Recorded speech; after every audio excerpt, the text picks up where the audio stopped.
My sisters and brothers, I greet you with the love and peace of the Lord.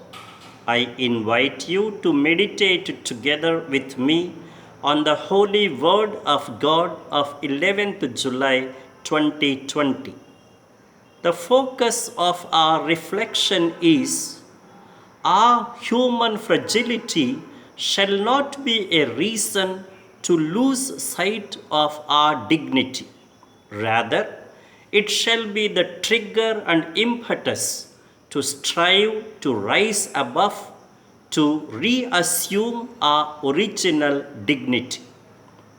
True it is that, like Isaiah, we too are persons of unclean lips, living among a people of unclean lips. But that is not a reason to shun our responsibility of being and doing good. If only we are ready and humble to submit ourselves to His cleansing touch, He is ready to touch and purge us. However, this reception of God's grace is not an individual privilege which one may keep as a private property. God's blessings in the form of our intelligence or competence or talent or skill or resources are gifted to us only to be set on His mission. He is looking around, asking, "Whom shall I send? Who will go for us?" Like Isaiah, are we able to give our willingness and consent? "Here I am, Lord, send me."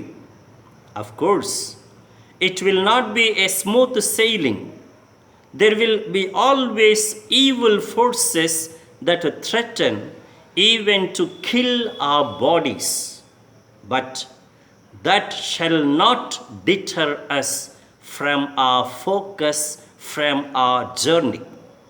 For God has power over both body and soul, which means that He is the author of all life and He has total sway over all and all the powers.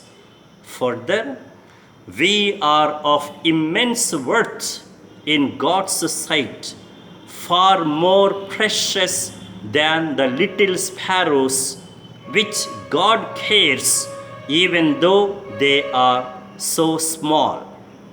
We are so personally taken care by God and assured as even the hairs of your head are all numbered. And now, the direction and the directive for our life. To follow the Lord is not a matter of convenience, but is a priority of commitment. And nothing shall reduce our depth and loyalty, because He is there to protect us and to endow us with the strength and the holiness needed. And this is what Saint Benedict, the father of monasticism, whom we commemorate today, bears witness to. Let us emulate his example to be a blessing to others, as the name itself suggests. May always God accompany us.